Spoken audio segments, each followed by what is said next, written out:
Welcome to What's the Deal with Sam? Starring Sam Lilly.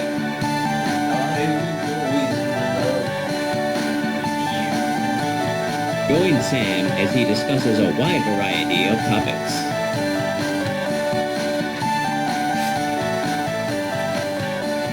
Pac-Man. Now Thank let's you. start the show. Thank you. What's the deal with Pac-Man 99? It's like Tetris 99 with the ground. So, this is another one of those games that's doing the same thing as Tetris 99 because Tetris 99 did it, people liked it, and they figured, let's do it to a bunch of old games. And like Tetris 99, that was kind of novel, right? It's like we hadn't really seen that done yet. I mean, it's a fun way to kind of take Tetris and put a little spin on it. You're still at the core of it. You're playing Tetris, right? And it's also kind of taking the craze of like the whole battle royale thing with PlayerUnknown's Battlegrounds and Fortnite. And they're like, what if we do something kind of like that where a whole bunch of people enter and only one leaves? In this case, 99 enter and one leaves. And it's a way to do that with Tetris. And I think that's kind of neat because you're not really competing for like a leaderboard score or a personal best. It actually goes a lot faster than a lot of like normal games of just standard Tetris. But even though you're still just playing basic Tetris, it's a way to make it faster and more action packed. And having you think on the fly, work on the fly, trying to do this stuff really well, really quickly, and also having this interplay between other people. It's kind of a mix of competitive. And skill-based play. You're trying to do your best you can on your own Tetris board, and you're trying to beat other people and keep them from screwing you over on your board. I don't know. It's a neat idea. It's a neat concept. It's a way to take the really basic thing of Tetris and spice up a little bit in a way that's interesting. I mean, Tetris has tried that a number of times, and to mixed results. But this is one where it came off pretty well, and it just was, unless you got like the other modes and the DLC stuff, it was, which I mean, I don't want to begin to talk about that, but basically, like the main thing that you get for free, I mean, it's with your Nintendo Switch Online subscription, but it's just there. It's part of the benefits of that, and that's cool. That's neat. I don't know.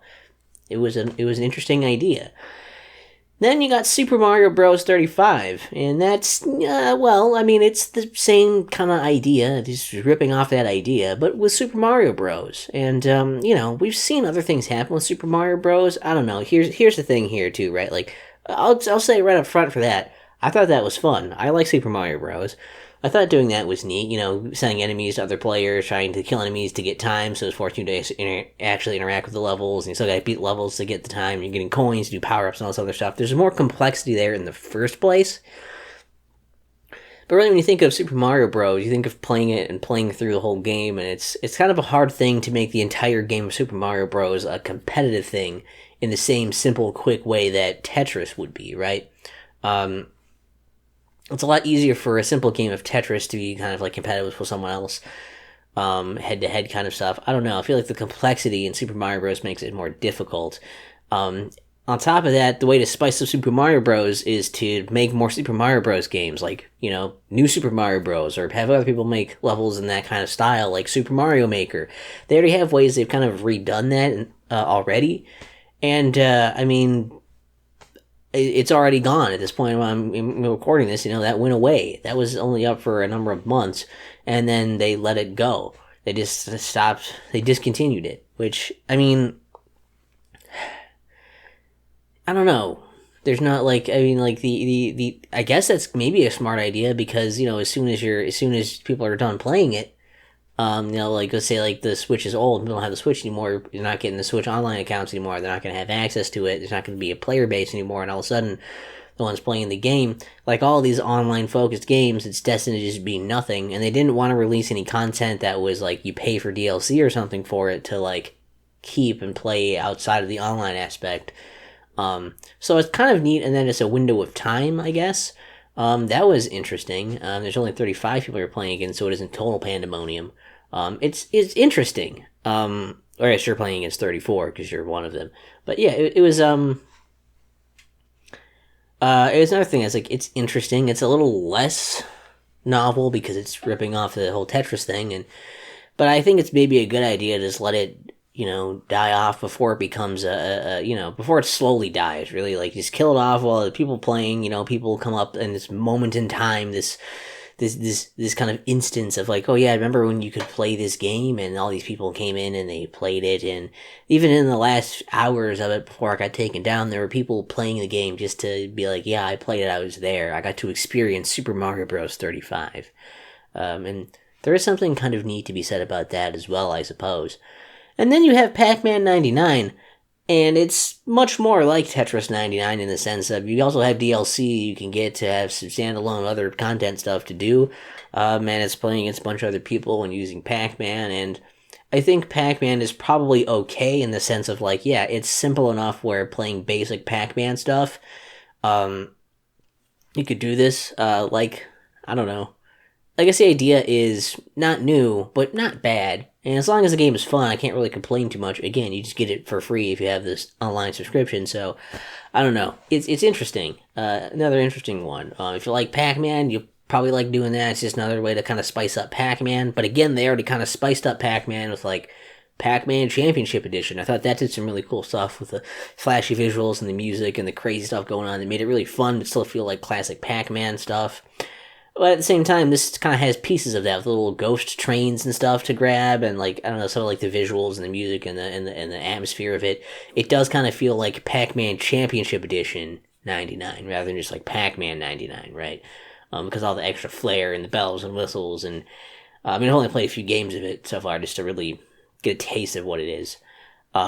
Is it going to be up there until the eShop is down, until the Switch is an old hat? I don't know. Is it going to be exclusive to there? I don't know. I don't know how these things are going to necessarily work out as time goes on. I don't know if more games are going to get the 99 treatment. They're interesting. They're a thing. I don't hate them. I guess I think they're neat. But I guess I don't know that I want to jump all in on here, because as we get more and more games, we just end up with a huge flood of retro game 99s. There's just going to be a smaller and smaller base of people that are actually going to be playing them actively. You're only going to be playing the best few of them. These other ones are going to be just these sad things that just start off with some interest and then die off quick. And eventually all of these, like all of these online games, like I said, they're just going to slowly die off into nothingness once people are off the servers and stop playing, unless they start migrating it to other systems and keep those running somehow. I don't know. So enjoy them while you can. Have the fun with them that you can. Don't focus too hard on them. I don't know. I guess it's hard to really be too mad at some of these things because, yeah, it's a lazy idea to just keep copying the same thing. But as long as you're still making fun games out of them, I can't really complain too much, especially if you can just get the experience for free, tied into your subscription thing. Like, I can't really complain too much about it. And that's, boy, like, a video game thing that I can't complain too much about that's like fucking, invisible unicorn in the sky territory. That's some flying spaghetti monster shit. That's some god shit right there. Like, how do you find that? How do you quantify that? I don't know, but it happened here today. The miracle that is me not complaining about a video game thing. Well, I kind of did a little bit in some ways, but for the most part, I'm not, because I ended it on me saying I can't, and you have to take my word for it because I'm me. So what's the deal with Pac-Man 99? It's like Super Mario Bros. 35. With the ground.